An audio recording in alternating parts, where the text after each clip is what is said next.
All right, the J-Rated Raw, show number 221 here. Was this the last show for September?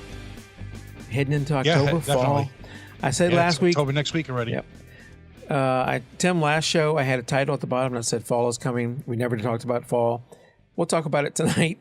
But fall is coming eventually. And, October for me kind of feels like fall. My wife and I are heading up into the North Georgia mountains sometime in early October. I don't know if the leaves will be changing quite yet. Not then for you. But we'll talk about this in a second. I want to spend a little bit of time while I'm up there scouting out a few locations. Yep.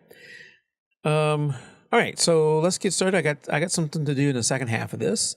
That was a question in our Facebook group, but we're going to wait and do that in the second half. So first off, let's talk about a couple of news stories. Which one first? Oh, I want to talk about this thing over at Petapixel, which is 3 questions to ask yourself before switching cameras. Lately we've been talking about the new Nikon mirrorless, the new Canon mirrorless. I think Luminex has one, and Fujifilm. Everybody's coming out with the new mirrorless cameras, right, Tim?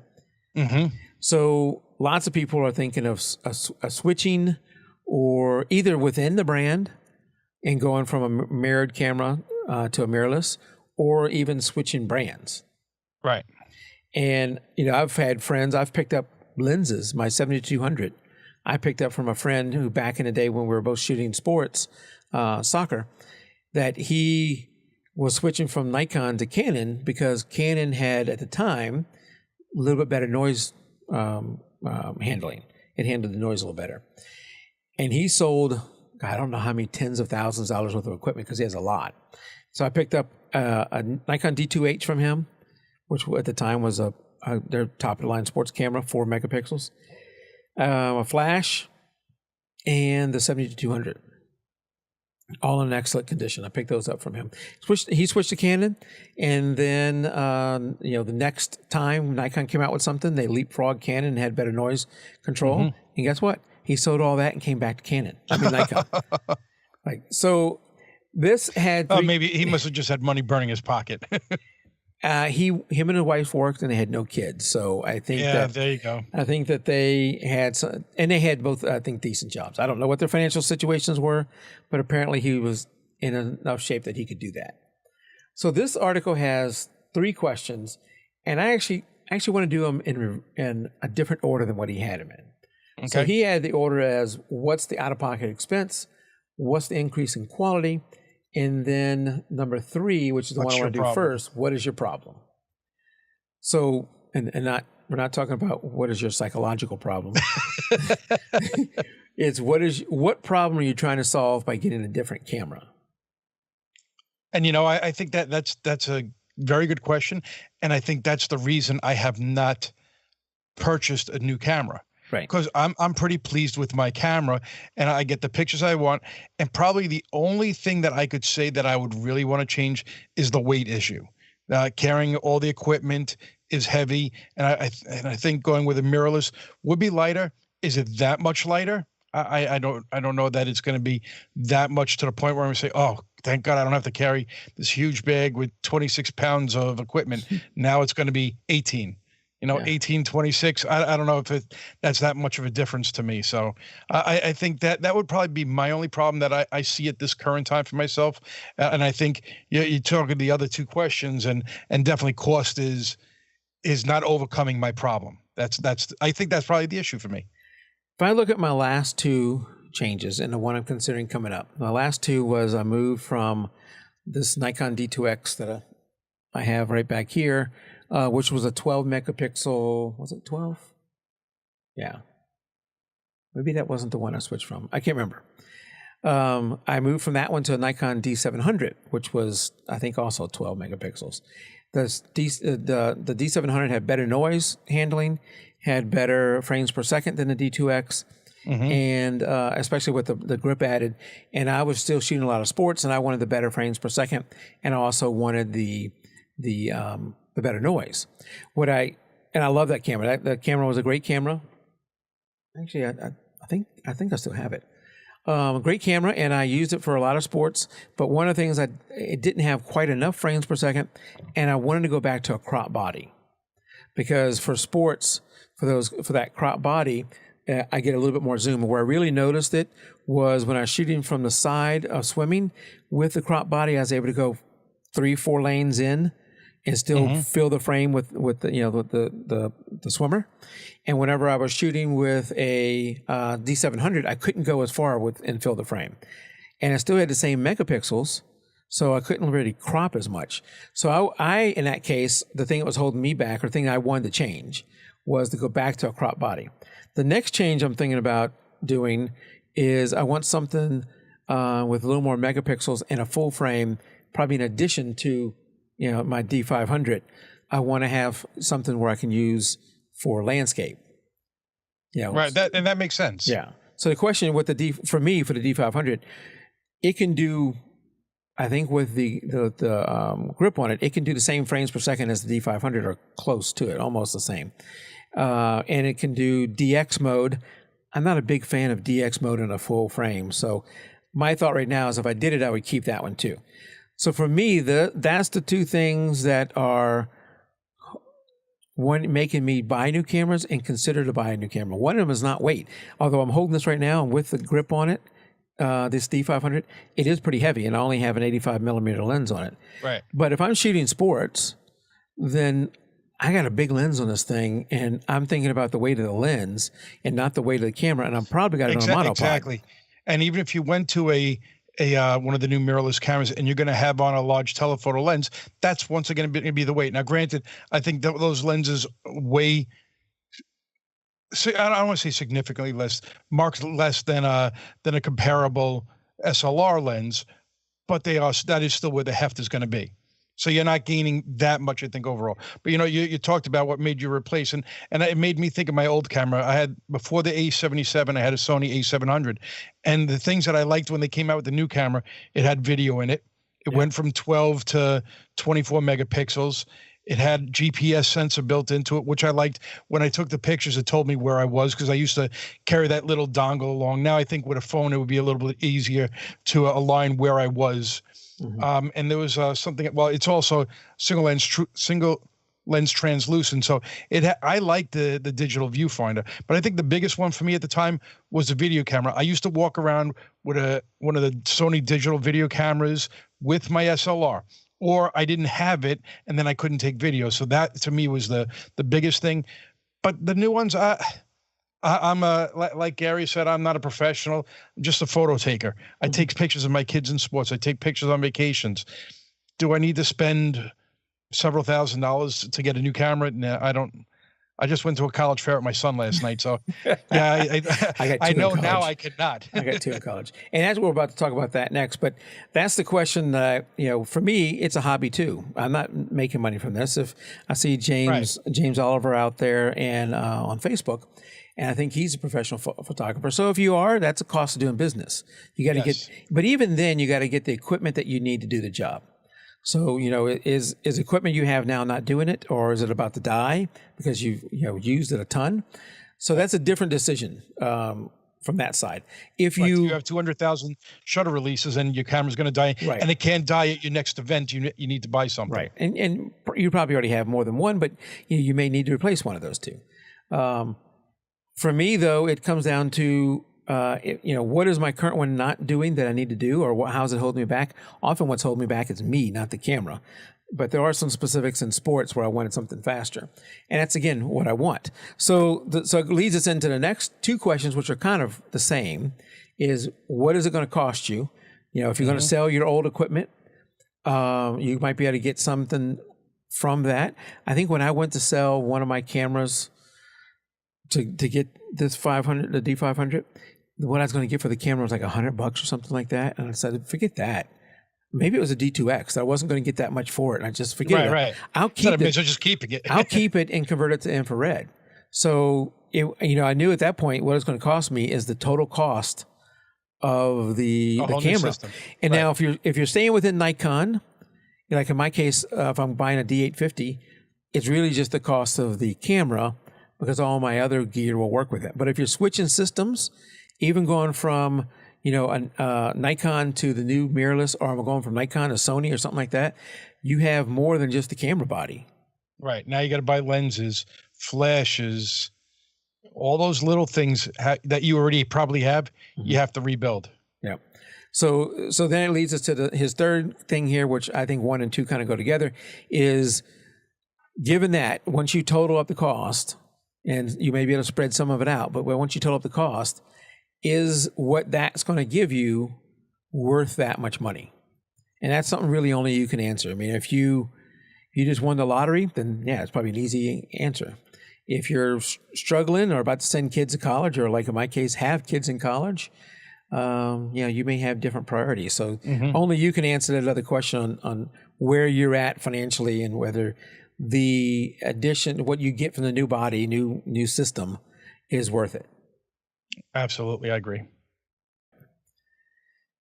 All right, so it's just something to think about whenever you are, with all this new camera news, and new camera news will always be out there. There's a lot going on right now. It'll settle down, and then we'll have a lot more, coming up in the future.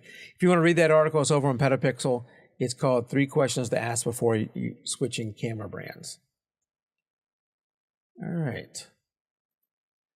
So, Tim, what did I have next? Oh, let's do this. You don't know what I'm talking about, but I can imagine which one.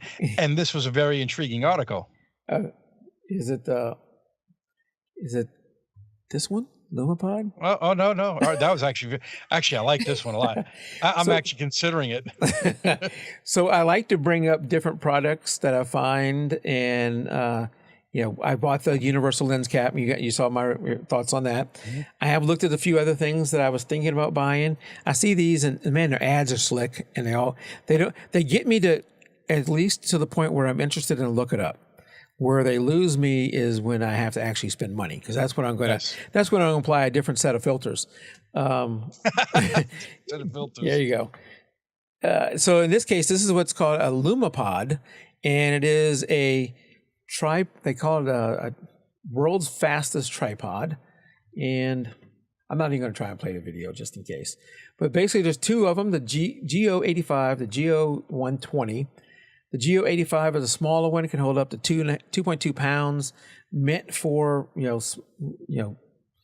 phones or smaller cameras. They claim that the other one can hold a DSLR or a mirrorless camera with, I'm sure, a smaller lens. You can't put a big lens on this thing. It'll hold up to 4.4 pounds, the bigger one, and it's folds up pretty small. I think the folded, it had something down here. Here's a little video of it. I think this is a smaller one where it folds up to like a little bitty, rod or something, a little piece stick, and then you unfold it, and it's using tension rods. What do they call them? What is that? Carbon fiber? Kevlar. Tension cables or whatever from the foots up to the head to give it some stability. What I don't know from this is whether and there's a picture of how small it folds up into. 15 inches, I think, or 15.4. That's what I actually looked up to see what was the size of it. Yeah, it gets pretty small. Whether I don't know if the feet are adjustable, like if you're not placing it on a level surface. No, the one that it comes with, because it talked about it in there, it has leveling. I think it was a little bit below this, or somewhere I saw it. They have leveling. Actually, go down about 3 or 4, a little bit next to one. Nope, keep going. One more, I think. Nope, right past that. There they are. There's 2 of them side by side. They're pretty small. Is it here? And there it is. You see the end of it. The one on the right has got those are leveling things it talked about. So now I think it even talked about it. It's going to have the ability to have wheels. Yeah. If you go down just go beneath it, and it's right there, and it shows you leveling wheels and. Yeah, so the wheels allow you to kind of roll it. Right. I guess if you're videotaping, it's right.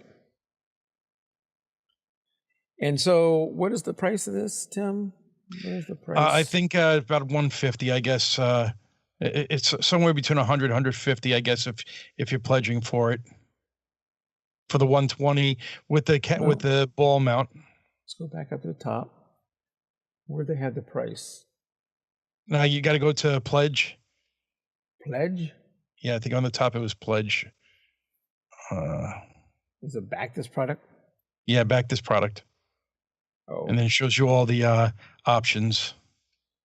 But now you got to look for the Go 120 because the other one is more for a phone. So it's probably about halfway down the screen when you scroll down. They have a lot of Here we go. lot of options.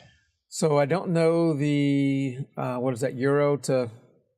It has the price right underneath it, right above, in between the model about number. $100. There you go. Yeah, about $100 for the Go 120. And that's just the mount. They sell it also with the camera kit, which would include like the compact ball head as well as an easy plate. Yeah, so that's not that much more. 104. So it's not. Yeah, it's not a cheap one. That's for sure. Yeah. So, when I bought a mini tripod to go on the cruise with me. They're not that stable. I mean, they rock at the littlest of motion. So you're battling something super compact with, providing some stability. I don't know if it was worth it that much to even bring it. So I'm going back up there again next summer to Alaska. I'm debating whether to even bring that little guy, that little travel tripod. AD out in chat says, so I actually have a mini tripod that uses the same shaft joints that these have, and they just do not last. They are friction turn style. So that's the thing. I don't know if this. I'm not going to be an early adopter. I don't mind buying a $25 universal lens cap to be the guinea pig and give my feedback, but I'm not going to be buying $100 items just to review. Well, you look at so you think about it, if it's $100 and it's, where was that one? So it's $116 at 42% off. So really, it's like about $170, $180 is what they're looking for this. I think I'm probably just going to bring my regular smaller tripod when I go back up there, rather than bringing the little mini travel tripod. I just don't. I didn't like it that much.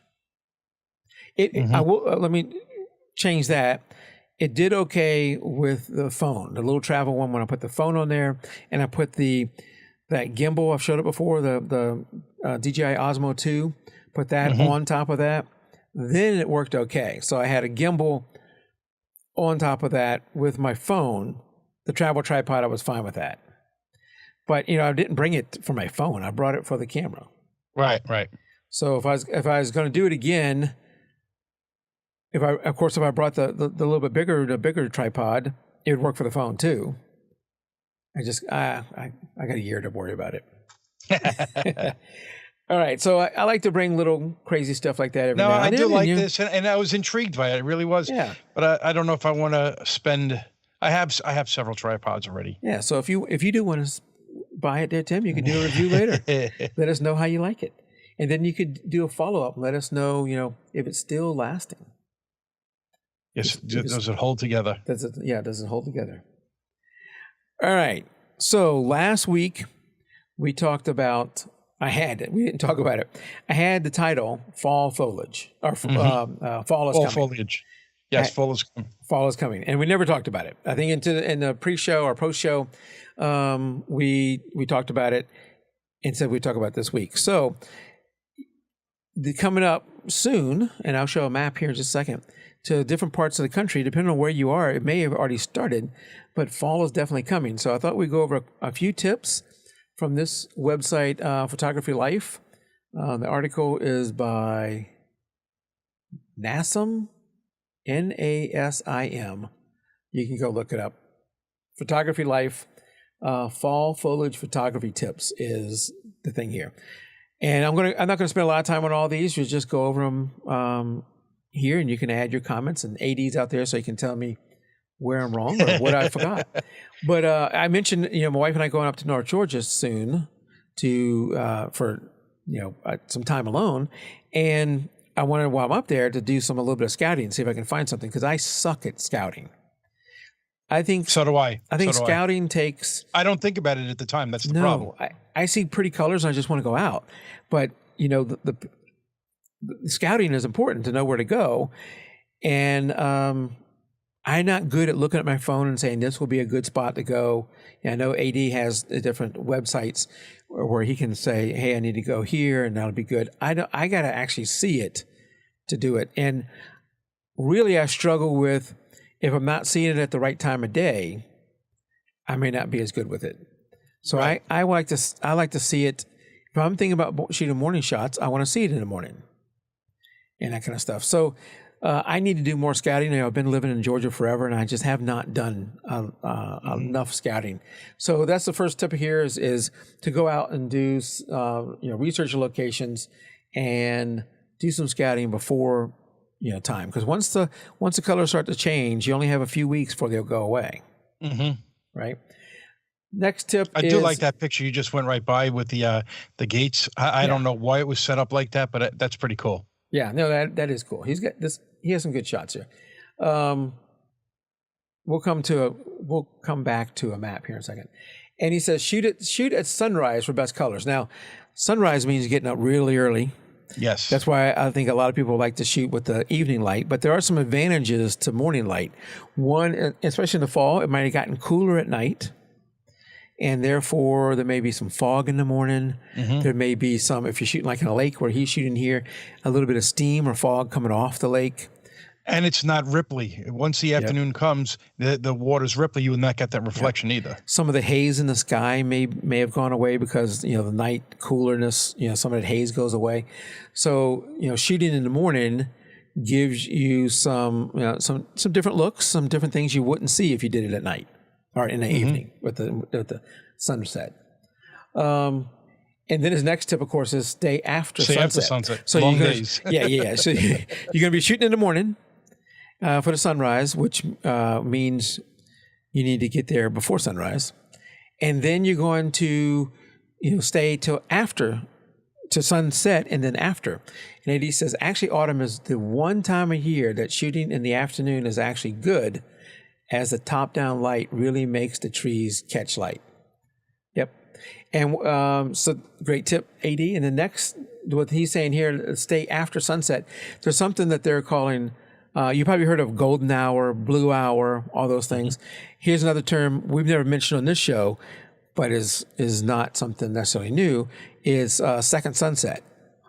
Mm-hmm. And you can see in this shot here, so the sun is already set on the other side of these mountains. But what is happening now, it happens 15 minutes or so after sunset, where all of a sudden you get this explosion of color into the sky. Huh, I didn't know that. Yeah. So you stay after sunset and you start to get this explosion of light. And then after that, you head into blue hour. Right. So long day. Of course, you can do something in the middle of the day, whatever you want to do. Sleep, because you're getting up early and staying up late. That's right. Maybe sleep, get something to eat, whatever. Unless you've hiked there, then you're going to be camping out all the time. Next tip is use a polarizer. Polarizing filter. Yeah, use a polarizer. So often you think about polarizer with just water, but polarizers there's a lot of reflections, especially in foliage. Especially the clouds. Yeah. I think the clouds is the big one. Yeah, AD says always, and he's saying that in caps, always stay about 30 to 45 minutes after the sun actually goes down. Yeah, the 5 to 15 minutes I mentioned is not a hard rule. You never know. Up until it totally starts to get dark, you don't know when that explosion of light's going to happen. So stay. You may get a scene that you weren't expecting when everybody else is packing up. Or gone already, yeah. Yeah, and he says consider HDR. So using a polarizer, it helps with some of those reflections, especially if it's rained or, if you have any water or anything that's on the foliage.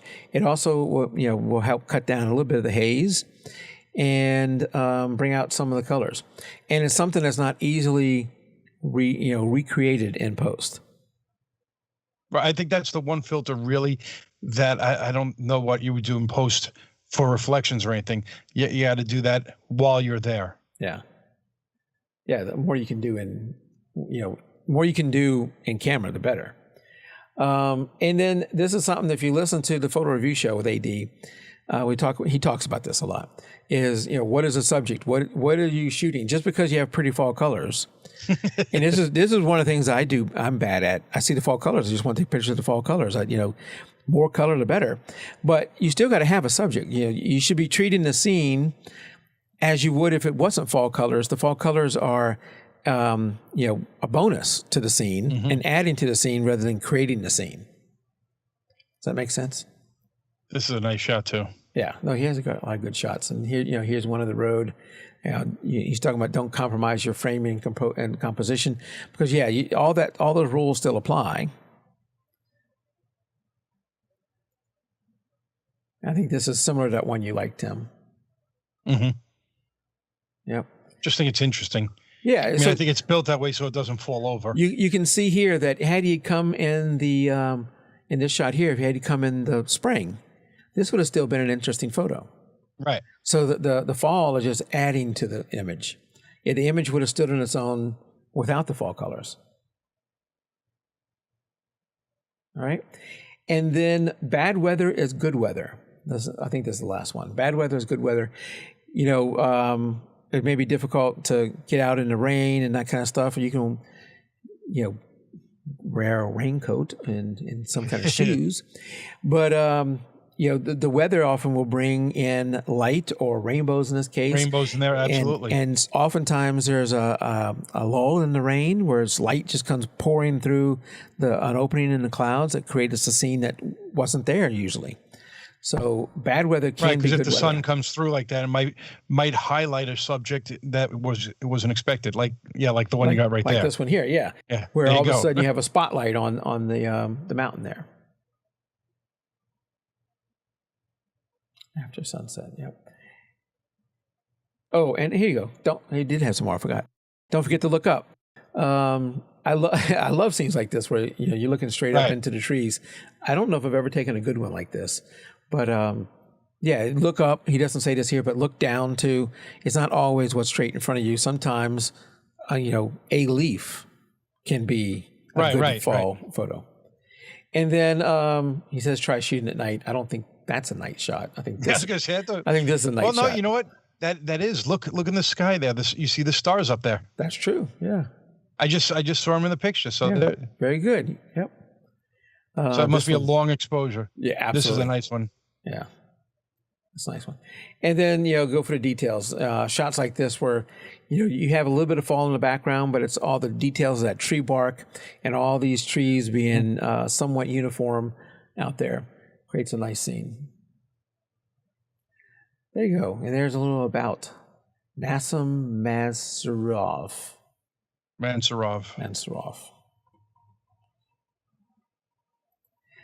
So there's your fall foliage tips. If you have a tip about fall foliage, we'd love to hear about it. Send it to podcast@jpedroraw.com and we'll maybe read it on air. Shot above the Milky Way is Maroon Bells in Colorado at 15,000 feet. AD, wow. That's AD saying that. Yeah, so that was awesome. I'd have to bring some oxygen with me up there. All right, so I mentioned we're going to talk about, I have a map. So here's a map. This is on SmokyMountains.com, their fall foliage map. So I said it's September 24th. I think they have it, 1 week increments maybe here? Yeah, because you can do the slider. The October 1st is next. So the 24th is Monday. The 1st is a Monday. The 8th. Yeah. So it's 1 week. So depending on where you live, the green means really nothing's happened. The yellow means minimal. So you up there in New York, Tim, you have minimal. Actually, minimal. No, you've moved into, according to this, into partial. Patchy, yeah. Yeah. And then the orange there, the light orange is partial. The darker orange, which... Near peak. Yeah, I don't know if we have any near peak. No, nothing in this one yet. Yeah, so let's slide it to October 1st, and you'll see how much it moved down. So October 1st, I'm up here, and I shoot usually in North Georgia for this kind of stuff. It's started to move down into the minimal. By October 8th, the North Georgia has now hit minimal.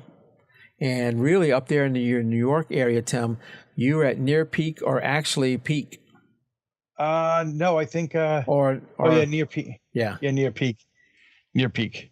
And of course, this isn't as precise as like you can count on this day, that being that, This is a rough guide. October 15th, North, I'm in peak. You're in peak. North Georgia has now hit the patchy, and middle of October or 22nd of October. I'm done. You're done. A lot of those, extreme north of the United States and the Rockies are really done. For me, down in the lower Smokies, we're now hitting what, partial? Yeah. No, we're hitting, partial. Yeah, partial. And then toward the end of October, You're right at that border. You can be partial near. End of October, we're depending near on elevation. Yeah, end of October, we're near peak to peak. And then in the first part of November, we're definitely at peak, near peak. And so usually by what time? By October 29th, October 22nd, middle of October, really, Tim, you're done. I'm done, yeah. Yeah, so you really only have, what, 3 more weeks left? 2-3 more weeks? Tops, yeah. And then I'll have snow already.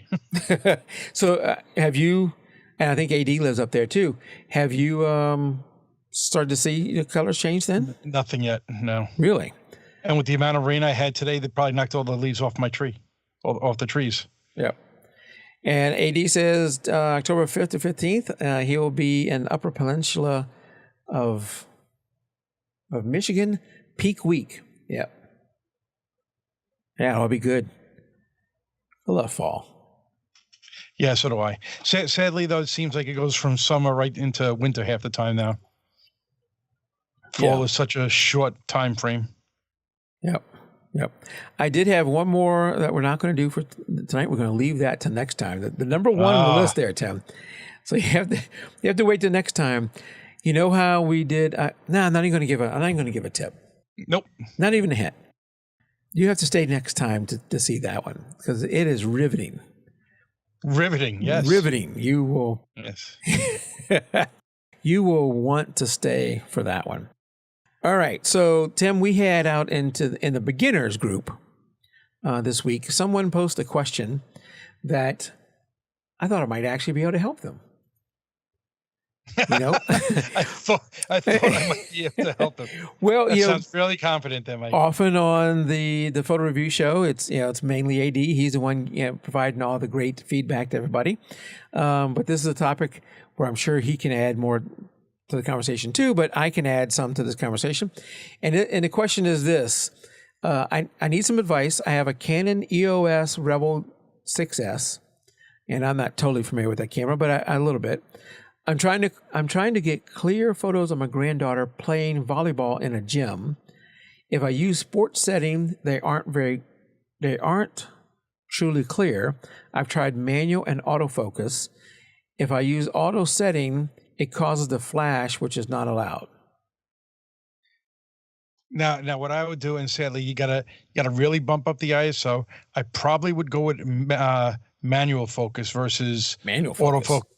Yeah, because a lot of times you're gonna get the hunting and pecking from the camera, so it's gonna start bouncing around. So you try and focus where they are, and you got to think they're gonna stay in a certain range, so you can sure. Stay there and try it that way. And obviously you're gonna have to open it up as wide as you can. Problem is now you got those sodium lights. Yeah. In the gym, that is some of the hardest pictures to take. And I have a 10-point thing here just because I wanted to create 10 points that we're going to go over here in just a second. But a little bit about her camera, the Canon EOS Rebel 6S. I think that's a little bit under $1,000, depending on whether you got the kit lens or not. The kit lens is 18 to 135, 3.5 to like either 5.6 or 6.3. So it's a fairly slow lens. I don't know if she didn't mention what lenses she has, so I don't know if she has lenses in addition to that one. Or if she even got the kit lens. So I don't know those things. 3.5 is going to be, depending on your gym, is going to be a challenge. You're going to have to really bump up the ISO. The camera only does 5 frames a second, which you can work around that. It does have anti-flicker mode. So, those sodium lights you just talk about, Tim, where the lighting is pulsating. You don't normally notice it with your eyes. But if you ever take photos in a gym and include the scoreboard in that shot, and you did like a burst, look at those photos. in some of the shots, the scoreboard's gone. There's no score Right. left. It's just gone because you don't see it with your eyes, but that scoreboard is pulsating. Right. And it's not an even pulsating. Sometimes you'll have half the scoreboard there, sometimes none of it. Right. Yeah, I forgot about that. It's weird. And the sodium lights above you are doing the same thing. They're changing in amount and quality. Right. If you take like a burst of 6 shots at the same exposure and everything, they're all going to be different. Yeah, it's something. So her camera does have that flicker thing where it will try and compensate a little bit for that, but I think it's doing it by slowing down your shutter speed. So if it's going to try and look for that, I think peak light. I've not used it that much, so I'm not familiar with it too much. Look for that peak light and try and take the photos there. So it's probably going to slow your frame rate down a little bit to try and compensate that. That may be something you don't want to do. Gary says, if she's new to photography, use a monopod. One of the hardest thing to learn is staying steady. Yeah, monopod, generally in gyms, they won't let you use a tripod, but they probably will let you use a monopod. But a monopod usually allowed, yeah. And a lot of sports, even if you're because soccer. a tripod, they're afraid that people are going to trip over it. Monopod's directly in front of you. I think that's the reason. I've used it shooting basketball. You know, if I'm using a 70-200, you can handhold a 70-200 generally, depending on the photographer. But a monopod can be helpful too. The thing. So let's go over some of my tips here, Tim. You ready? Okay. So let's see if I can do this tonight. Just PowerPoint to something? Tip number one. Look at that. Tip number one, get there early. Yes. And I got to get some other stuff set up here so we can do this kind of neat. Get there early. So that didn't work. Hold on. We got more coming. I got to make one more change. There you go. Get there early. So I like to get to the event maybe about 30 minutes before the event and while the previous people are shooting. Mm-hmm. Okay. So, get there while the previous game is going on, if there was one. And that's the time whenever I am, you got like, here's a player, she has her pre-warm-up clothes on, and I'm going to be doing some of my settings and getting everything set up. Taking some shots and, getting comfortable, finding out my locations and everything. There you go. So let's go to the next one. Bring more than one lens. Mm-hmm. Why do I bring more than one lens? Because if I'm shooting in a gym, I'm probably going to bring my 70-200. It's a 2.8 lens, but some gyms are just awful, and even 2.8 is not enough. You're pushing. I've been in gyms where I'm shooting down to 1/400th of a second. Depending on the players, 1/4 of a second may not be fast enough to stop the action. Right. And at that, so at 2.8, 1/400th of a second, ISO 12,800 wasn't enough. Mm-hmm. So it was that bad. So I often will bring my 85 along with me. I'm showing it here. An 85 millimeter, which is I have a 1.8. If you need something that is maybe a little more, I thought I had a photo of an 85. Yeah. There you go. If I'm more limited where I can shoot. If I'm shooting with an 85 or a 50, depending on if you have a crop body or full frame, I may not be able to have the same reach. But hey, it's better to be able to stop the action and expose properly, especially at those high ISOs, than to not be able to get it at all. Right. So that's why I recommend bringing a second lens, or more than one. If the 50 will do it, then do the 50, and if not, do an 85 or something like that. Something that's going to be faster than your 2.8. Mm-hmm. All right. Number 3 is when I am when I'm there at the game and I'm doing the pre stuff, I'm going to be setting up my exposure, usually in manual mode. That's going to kind of depend on the gym too, because I've been in gyms where the lighting is horribly uneven. Okay. Right. And so, you're in this place where in one place, I've had a case where during the game, some of the lights went off and they just kept playing. They just kept playing. So it was dramatically different They're exposures. not thinking about you, Mike. They're Yeah, not they thinking don't. They about don't care less. And so what I'm doing is I'm setting my exposure. I'm probably doing either a spot or a center weighted off of the players. In this case, they had white jerseys. You probably, if you're playing with a white jersey, you're playing against a darker jersey. So yeah, you got to do that. But you also have things in the scene, like I got this here where you can see this this sign that's on the side is very bright. So if you did evaluated metering, that would throw off your metering. Or if you're not in manual mode and you're moving around, that's going to throw off your metering too. Right. And if I showed that earlier one where I'm shooting up, I think I have one like that here too. If you're shooting up at a player, you're also in the ceiling, you're catching some of those lights as you're shooting up. And if you're doing, auto exposure and you're doing the scene evaluating, whatever it is, exposure, that's what's going to throw it off. So when I set my exposure, I'm setting it on, I'm going to manual mode, and I'm setting it against the player and doing that. Anything to add there, Tim? Now, you never thought of, because a lot of times what I wound up doing is going, let's say, aperture priority mode and setting the aperture to a certain thing to let the shutter take where it needs to be. So what I'm going to do is, while I'm doing this, and I've done aperture priority, is I'm looking for the slowest shutter speed that I can get away with to stop the action. Okay. Because I know I'm going to have to bump my ISO up. Okay. And so in this case, with this case, I think these guys were high school players. They were fast. I probably had to go 1/640th, maybe as high as 1/800th or 1/1000th. Younger kids, I might have been able to get away with 1/500th of a second. But so I'm going to set that, and I want that as my speed. Your lock, okay. Then I'm going to set my aperture. Because that's going to freeze that's going to freeze the motion. Then I'm going to probably set my aperture to wide open. Okay.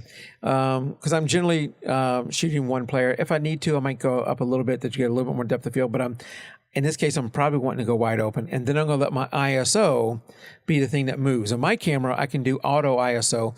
I think in her camera, you might be able to do it in manual mode. I don't think you can do it in some of the other modes, but you'd have to look at that. So I'm letting ISO move around. And that way, if I have my shutter set to the lowest I can let it go with that and still freeze the action. I'm letting my locking in my aperture to the most wide open.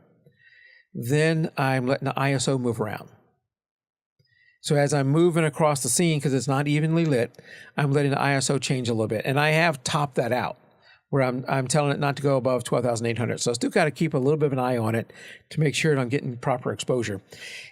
And so in that case, I am still using some kind of metering. And I'm probably going to stick with, center weighted, something like that. So in the case like this shot, I won't blow out or expose for the ceiling and have the players be dark. Yeah, in manual, I do not have auto ISO. So yeah, I don't know what all cameras have that. If you don't have that, then you may have to just, play around with it. And I have it in shutter priority, aperture priority, but not in manual.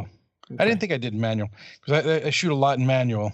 Yeah, and maybe a newer Sony has it, or I don't know. I don't know if all cameras have it. I use it a lot, auto ISO. If you don't have it, then you're going to lock in your ISO and maybe let your aperture move around. To me, letting your shutter move around, you may get into shutter speeds where you're not stopping the action. Right. And in this case, I'm not talking much about a shutter speed where you can hold it, because generally when you shoot in sports, the issue isn't whether you have fast enough for you to, it's their moving that you have to be careful of. All right. Number 4 is to set your white balance. And that's one of the things I'm doing in that 30 minutes I get there early is I am setting up my white balance. I'm going to get a model to hold my gray card, and so I can set my white balance. Finding different models to hold my gray card and get my white balance set. And if you're in a gym, generally that is going to be the same white balance. As the lights pulsate, they will change it, but you're not having to worry about the sun coming in and changing the white balance that much. I mean, if you're outside, auto white balance actually does fairly good, or you can set, the Kelvin somewhere or one of the other things. In a gym, different gyms have different colors, so you definitely want to set your white balance. So there, I set my white balance and take test shots and make sure everything's working before you get started. All right. Now, this is one where I'm going to differ from you, Tim, is set your camera to autofocus to continuous. And I thought I had an example of that. I don't know which image went with what. Now that I look at these, I agree with AD here in regards to the white balance. If you're shooting in RAW, it means nothing. So why I'm gonna say that I still set it, because yes, we're gonna get to a tip later on, but why I still set my white balance is because it's very off-putting when you look at the back of your camera and it's funky. The white balance is just way off. And so, you're shooting and you're taking these shots and you're looking at the back of your camera. The image you're looking at on the back of your camera, as far as I know, all cameras are like this, is a JPEG image. JPEG, yeah, I think so. And so, that image in the back of your camera is going to be orange or whatever crazy color those lights are, depending on what your white balance you have set to. If you have it to auto, it may try and do it. But I have found, for me personally, that I still like to set my white balance to try and get the back of the camera to look okay. Mm-hmm. And he says he never looks at the back of the camera. I do a lot. Because yes, so do I. Actually, I don't look at the back of the camera. I know, because you find it because it shows it to me Sony right there. guys have it set there, but I look at the back of my camera. Yeah, I just look at my viewfinder, and it's right there for me. And I like to see that. So that's why I do that. Okay, for autofocus, the reason I like continuous autofocus is what I am doing when I am holding. I use back button focus. So if you don't know what that is, there's on a Nikon at least. This is on. There's a little button, the AF on button. I'm sure Canon has it. Sony probably has it. Sony has a version of it, right? Most other cameras have it, and I got my finger just pressed on that thing most of the time. And I'm sitting there and I'm following the player or following the action, and I'm waiting for something to develop. And so I'm constantly keeping that player or the action in focus, and then my fingers just sitting on the shutter waiting to start banging out some photos. Mm-hmm. So for me, I like that continuous autofocus, and sometimes that action is moving. So I maybe you guys are more skilled than me. I can't possibly keep up with that with manual focus. See what happens with me, and I use my son's soccer game, and he plays in the net a lot. And for me, if I'm focusing in on him, he's going to stay in a relatively same position a lot. And if it's on autofocus for me, somebody's going to cross in front of the camera lens and screw up that autofocus on me. So that's where a lot of times I'll keep it on manual focus because I have it focused in on where he is and where I anticipate. And if somebody comes across, it doesn't impact the focus to me. No, that's a great point. If you're shooting a player, it depends on the sport, absolutely. Yeah, if you're shooting a player who's going to be relatively in the same, let's say in the same focal plane. Right. So if you're lined up where you can have the goalie be relatively in the same focal plane, and you got enough depth of field where if he moves a little bit, it's going to be okay. Then you can go in manual focus, and you don't have to worry about, like you said, players running in front of you and the camera grabbing focus somewhere else. Right. Yeah. No, that's happened a lot to me, especially on a penalty shot. I mean, he's going to be sitting in a certain area, or even on a corner kick, he's going to be in that certain area, and there's a lot of movement in there. Yeah. And it's going to start hunting and pecking and not get what I want. Yeah. And I'll have my finger mashed down on it. Grab a focus, focus. Oh no, I have plenty of photos where somebody has run right in front of the player, and now I've got that player. Right. That's going to happen. The thing with sports, if you're out there shooting, you need to just bang out a lot of photos. You're going to get backs of people. You're going to get, often in a shot with a sport, you often want the ball in the photo. Not always, but often you do. Otherwise, it doesn't. It may not be as good of a shot. So you're going to have lots of them where the ball's not there, where it's coming in or going out or whatever. You miss it. So just take lots of shots. My next tip is to locate a few shooting locations. So you get there early.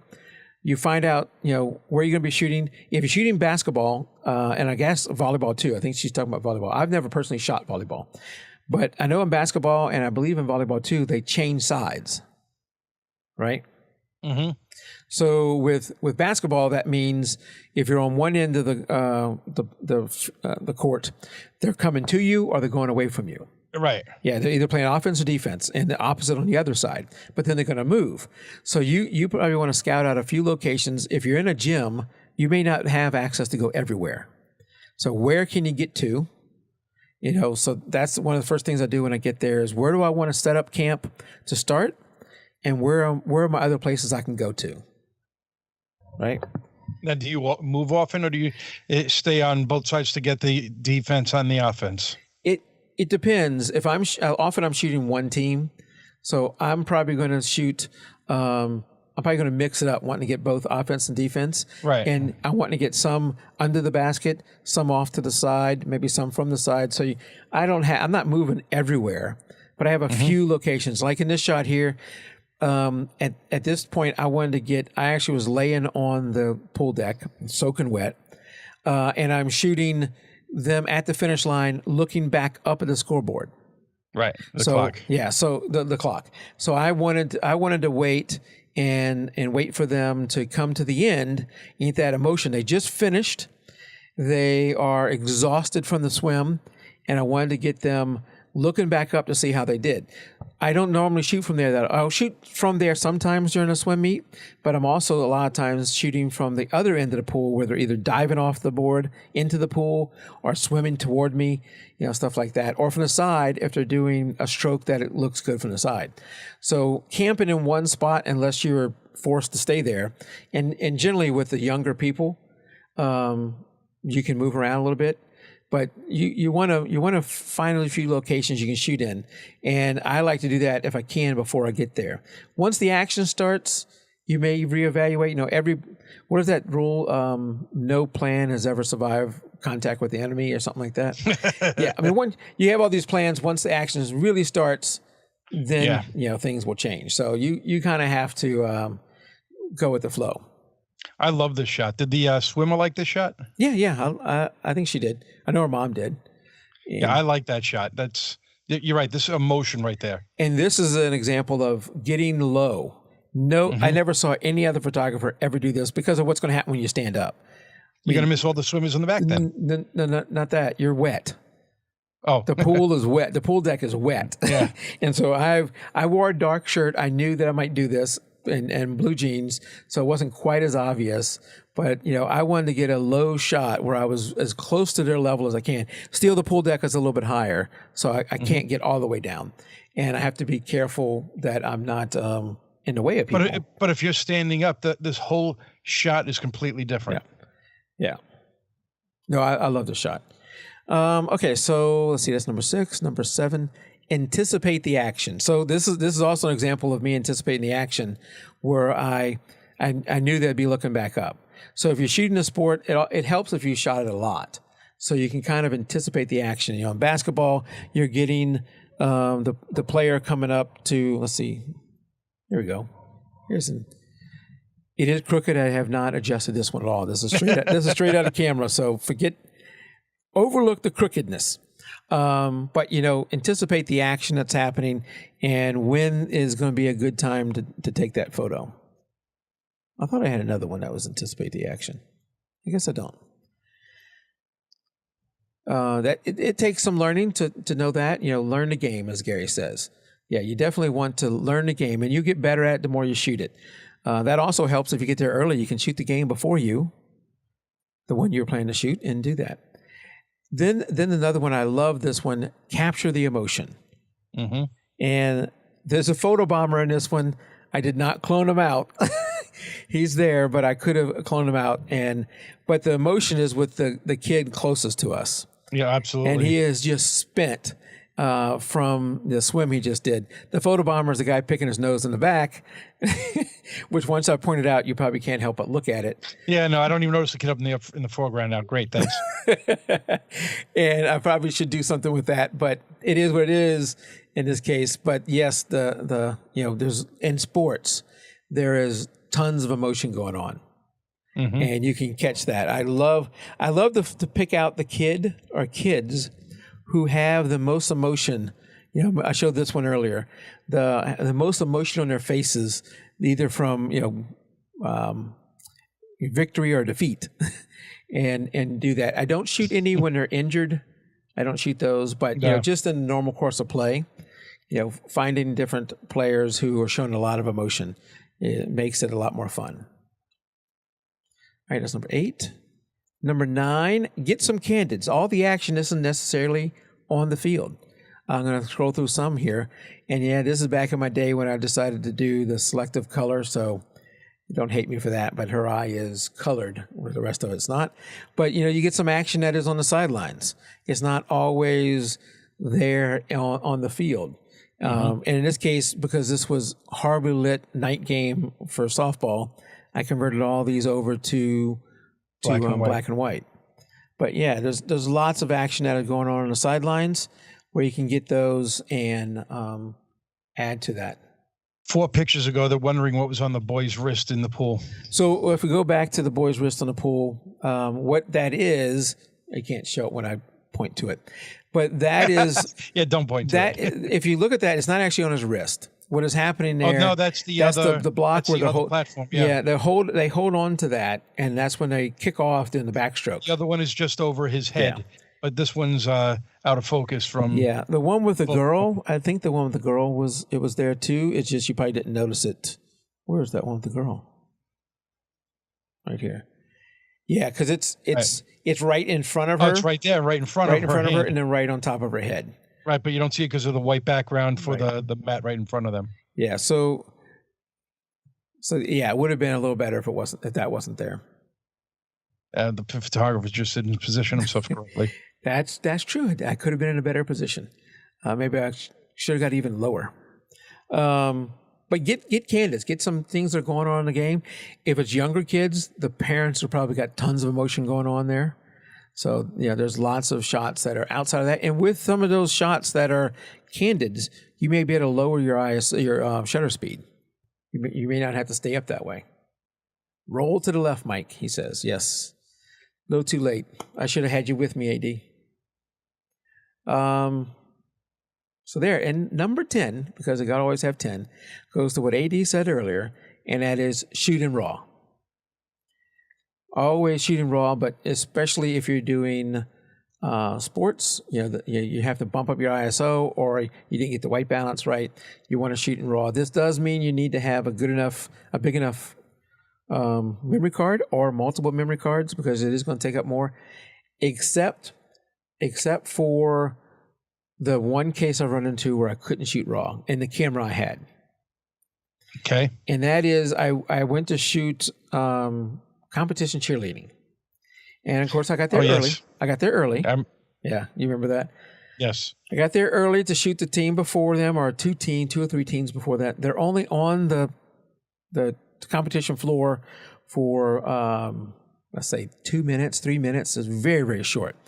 So I'm sitting there, I think I was with my D2X, which didn't have a huge buffer. I'm shooting in raw, and literally like 10, 15 seconds into it, the camera stops taking photos because it's filled up the buffer. And I have to wait for it to clear out before I can start taking more photos. And by that time, the team was halfway done with their event, and I'm now shooting at a slower frame rate as it tries to keep up. So I learned that by getting there early. I learned, I can't shoot in raw for this, because the burst I was doing is a little bit more than I was with a normal thing. Normally, I'm not just, even though it's 9 frames per second with this D500, I'm not shooting at, just continuous 9 frames a second. I'm doing 3, 4, 5, 6 bursts at a time, shot bursts at a time, and then letting up. And, but if you have a low buffer and can't handle shooting raw, then you're going to have to go over to JPEG if you're shooting a sport that needs it. I try to stay in raw all the time, and with my D500, I think I can get 200 frames at 9 frames a second before it has to pause. Full. It actually is not full. What it is it causes a pause. So I can, if I let up and then hit it immediately, it'll do another 200. I think it's just to stop it from overheating or whatever. I don't know. But So I would say if you can shoot in RAW, bring enough memory cards that you can do that. A few tips I didn't give here are, charge your batteries the night before. Make sure your memory card's in the camera. And if you need bring extras, bring those. I format the card in the camera. Absolutely. There's no other way to do it. Yep. I am charging my spare battery right now because I'm going to shoot tomorrow night. Get all that stuff ready. I had another one. Crap, I just thought about another one that I was saying. What were we talking about? What other tips you got? Shooting in the RAW. Shooting in the RAW. Oh, yes. Okay. Shooting through the action. So I don't think I have a good example of something that's shooting through the action. Well, that makes sense because you're not going to hit it at the exact moment. And I think the great example of that is people try to take a picture of somebody swinging the bat and the ball on the bat. Yes. And that is so difficult to do. Even if you're taking 10 shots a second, you can't get that picture. So yeah, you know when the person's about to the action's going to happen. Start shooting right before it and right through it. Yeah. Exactly. Absolutely great. Yeah, and a lot of these things, you as soon as something happens, you're wanting to let off the shutter. Get a few frames after that. If you're watching it, as it starts to come into the frame, start shooting early. Stop shooting late. If you have enough memory cards, that shouldn't be a problem. I tend to like to be somewhat tight in my shooting if I can. If I have the length with my lens. To get tight, but you may switch between portrait and landscape mode in shooting sports, depending on the sport. A lot of like basketball, I'm often shooting in portrait mode to get that. But if you want a wider field to see more of the action, you need to shoot in landscape. So mix it up, right, Tim? Absolutely. All right, so hopefully that helps Kathy out there in the JPEG Raw Beginners group with some ideas. I think those are great ideas. I think that, Kathy, what you got to do is just get out there and shoot. And, if you just have the lens that came with the camera, if that's what you have, look at maybe getting a 50 millimeter 1.8. They're not that expensive. It's really, it's got a 1.8. So it's going to be a little bit faster. May not, I don't know your lens, maybe it doesn't focus as fast, but it should be focused in fast enough. And if you have courtside access, 50 millimeters may be enough, depending on where you're at and where the player is. If you're on one side and you're on the other side, maybe 50 millimeters is not enough. But, look at that. The speed, you want as fast of a lens as you can get as far as the f-stop goes. Meaning the lower the number. Yeah, the lower the number, the better. At some point, if you're ever to go too low, you probably don't have that problem. But if you do, then you may not have enough depth of field. But if you're shooting a 50 millimeter 1.8 like Gary has out there, he loves his 50 millimeter 1.8. I've done that with some of the bigger kids. That the depth of field gets more as the players get further away from you. If I'm shooting really close to Tim, I may be able to get one eye in focus, one eye out. But, if Tim moved back 20 feet, I'm going to get his whole body in focus. Now, when you shoot, do you shoot with both eyes open? Not always, but I try to. I try to look for the action, coming. Right. That's my point. I try to do that. I try and do that. The other thing is I will sometimes move the focus point from left to right if I want to have the player in 1/3 of the image coming, like in this shot, like in the shot we had here, I had the focus point on the right third. A lot of times though, if it's fast moving action, I'm probably going to put it in the center. Right. No, that makes sense with this one because you knew that's where she was going to end. So, and you're focusing off to the left of it. So you want to focus where she's going to be, not that it picks up the person with the red hat in the back. Right. And this is a good example of anticipating the action. You might look at this and go, wow, she's just staring at that. That was probably a brief second. That was a brief second. It might have lasted 1-2 seconds at most. So I'm sitting there waiting. When they come up, they often are like exhausted. They put their head down. They might look at the other players and they look up, and they only look up for a little bit. If they have a really good score or broke a personal record, they may, have more motion to it. And their arm might go up in the air or something. Yes. Right. Yeah. have never been fortunate enough to have the close player do that. It's always been a player down the line with someone blocking him in the way. And in this case, I wasn't able to get behind where the kids. If you look at that, where they're jumping off of, I wasn't allowed to get back behind there. I shoot with I have glasses, so I shoot with my glasses on. Chan was asking. All right, so that's my sports tips. For Shoot tonight. with glasses or without glasses? Glasses. I had laser surgery, so I don't wear glasses, and I have a diopter in my camera anyway, so to adjust it. Yeah. And now, do you use? I guess you don't use yours then, so you're using your glasses. So I have that adjustment too for my camera, but it needs to go 2 or 3 more clicks. Oh, really? It's not enough to compensate for my eyes. Yeah. So you have to wear your glasses. Yeah. I do have to wear my glasses. Yeah. So, oh well. Every once in a while, like the diopter gets moved, and I'm looking, I'm like, why are my pictures out of? Oh, wait a second.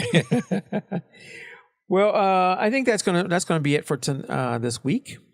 Let's go here. So, if you want to subscribe to the show, head on over to jpdraw.com/subscribe, and from there you can see us on the audio format. We're on iTunes, Spreaker, iHeartRadio, Stitcher, TuneIn, and Podbean. And video, we have video large and small on iTunes, YouTube, Vimeo, and Podbean.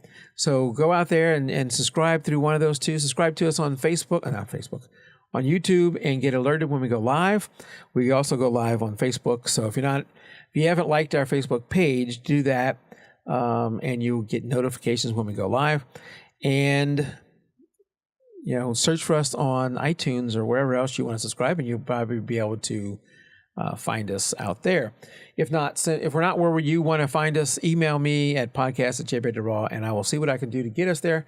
Every month we do have a photo contest. Head over to jpdraw. Let's see if I can do it. jpdraw.com/contest, and there's ways to enter right there. AD and I will be doing another photo review show this Sunday. Then we're going to take a couple weeks break, but we review those and give you tips on how. A few tips on how you could have changed them and not necessarily made them better, but different. And AD is great at giving those critiques and tips. So come out Sunday nights at 8 o'clock on YouTube and Facebook, where we go live and talk about that. So until next week, I think we're back next week. Until next week, keep it raw. Good night, everybody. Good night, everybody.